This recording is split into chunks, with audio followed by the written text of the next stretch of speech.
स्वामी जी ने आपके सामने प्रस्तुत किया है, ऐसी ही चाहनाएं बिल्कुल जैसी की तैसी हमारे शहीदों की भी रही है। मैं पहले शहीद के नाम से जो बात कहना चाहता हूं, शहीद आजम भगत सिंह के बारे में बात कह के शुरू करना चाहता हूं। शहीद आजम भगत सिंह को आप जानते हैं 1931 में फांसी हो गई थी 23 मार्च को। फांसी से 2 दिन पहले उन्होंने जो कहा वो हमारे भारत स्वाभिमान के लिए एक आदर्श है।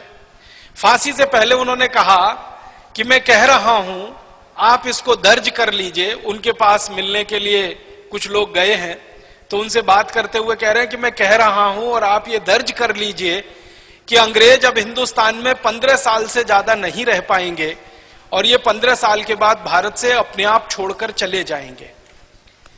अब आप इसमें महत्व की बात को जरा देखिए। 1931 में शहीद आजम भगत सिंह कह रहे हैं कि अंग्रेज 15 साल में भारत से चले जाएंगे, इससे ज्यादा भारत में नहीं रह पाएंगे। अब 1931 में 15 जोड़ दीजिए तो 1946 बैठता है और 1946 में ही अंग्रेजों ने घोषणा कर दी थी 3 जुलाई 1946 को कि हम भारत अब छोड़ देंगे, भारत वाले तैयारी करें, हम उनको सत्ता हस्तांतरित करना चाहते।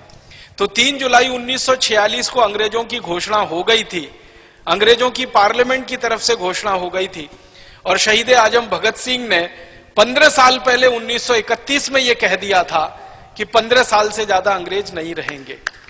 तो आप देखिए, जो रेखांकित मैं करना चाहता हूं, आपके ध्यान में बात लाना चाहता हूं कि 23 साल का नौजवान युवक, हमारे हिसाब से तो हम ऐसा मानेंगे कि उसमें परिपक्वता बहुत कम है, क्योंकि आज के समय में 23 साल की उम्र के जो नौजवान होते हैं उनकी दिशा और दशा का अंदाजा आपको है।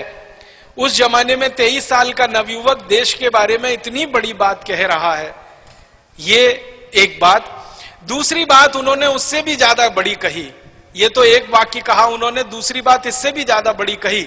उन्होंने कहा लेकिन मेरे दिल का दर्द ये है कि अगर अंग्रेज चले गए तो भी भारतवासियों को न्याय नहीं मिलेगा, उनके समानता और समता के अधिकार उनको नहीं मिल पाएंगे, उनकी जो लूट हो रही है वो लूट बंद नहीं हो पाएगी, उनकी जो गरीबी है, मुफलिसी है, बेरोजगारी है और उनकी भुखमरी है वो समाप्त नहीं हो पाएगी तब तक, जब तक कि अंग्रेजों की बनाई गई व्यवस्था भारत देश से संपूर्ण रूप से समाप्त ना कर दी जाए।